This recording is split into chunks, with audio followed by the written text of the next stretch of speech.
If you're looking to build like a crypto portfolio, I think Ethereum and Hex are both really good plays because really, like if you look at Ethereum, it was really the first platform that offered decentralized exchanges. We've never had this before, like in a peer-to-peer network. Ethereum was the first to offer that.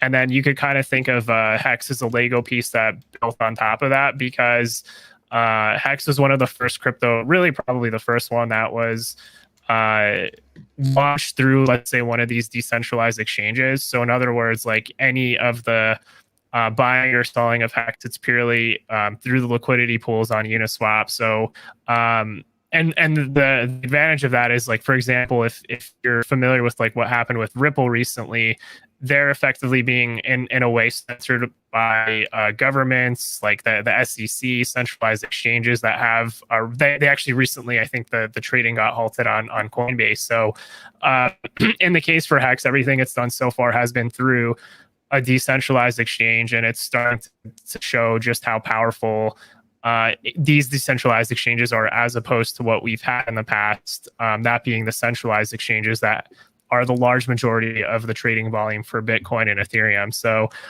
this is an entirely, I would say this is basically expanding out in terms of where cryptocurrency is ultimately going to be going in 20 to 30 years. It's going to be a peer-to-peer network.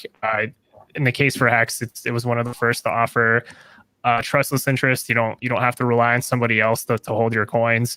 And then it's just code. And then on top of that, like there's also incentives for holders, because if you look at Bitcoin, and I would say right now this is true for Ethereum as well, though Ethereum is going to have certain protocol upgrades. If you look at if you actually look at Bitcoin, for example, if you're a holder of Bitcoin, over time, you are getting diluted by supply coming into the market from miners that are selling into the market to pay off things, really just their overhead costs, like really just electricity to operate, let's say, these Bitcoin mining farms.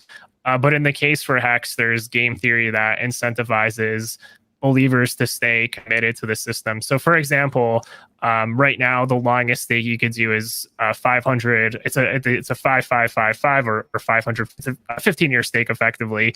And depending on the stake length, there's a certain, like if somebody wants to, let's say, withdraw, let's say, their Hex early before they complete their stake, there's certain penalties and stuff that get paid out to long-term holders if somebody were to try to like not commit to like whatever length of time they set their stakes to. So there's a lot of interesting game theory that just isn't that doesn't exist in other coins that incentivizes holders to stay committed, because there's basically a monetary incentive that you're getting paid out an extra interest through Hex.